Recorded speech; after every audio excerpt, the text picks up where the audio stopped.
Hello race fans, Alex Weaver here in Studio 3. Following the exciting race Saturday night at Richmond Raceway, I have Jonathan and Chase with me. Let's talk about that ending. We have 4 cars on the last lap basically battling for the win. Talk about that short track racing. Yeah, I thought the entire race was pretty good. You talk about Kyle Larson, a little fiasco there he had in that race early on. And then the finish was crazy. 4 cars finishing under a second of each other.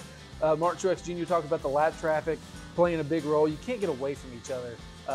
You can't get away from any car really, because all the lap traffic and dirty air, if you really want to call it that, playing a little bit of a factor. But man, oh man, the finish, I really thought Logano was going to get to his back bumper, but in 80 tries, he hadn't been able to do it. Try 81, Martin Truex Jr., he gets a short track win. Monkey off his back. Yeah. Oh, for sure. It was really cool to see him finally break that streak. So now we can talk about something else.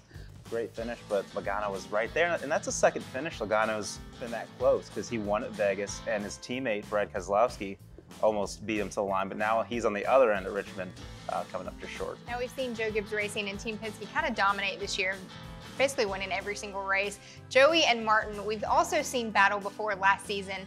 Do we think that Logano should have dumped him? He could have gotten there if he wanted to, from my perspective. Now, whether it was different behind the wheel, I don't know. But it just seems like to me that he cut him a little bit of slack. Truex even, gave him credit for that in his post-race press conference. He's like, are we cool? I don't know, but I'll tell you, I'm appreciative that he raced me clean. He didn't move him up out of the way. I was kind of hoping he would at least, move him a little bit, but it looked like the 22 came across the start-finish line a little bit sideways. So he was trying everything, all but hitting the back of that 19 car. And the fact that he came across the start-finish line sideways is the reason why I believe Joey Logano gave it everything he had. Could he have maybe just kind of not touched the brakes much going into turn 3 and just tried to barrel it in there and see what could happen?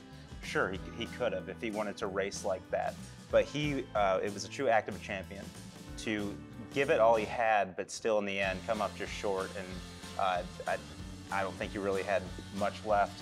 But I think it did gain Martin's respect a little more. Not that, I don't think they'll ever be cool. I don't think there's ever going to be a friendship there.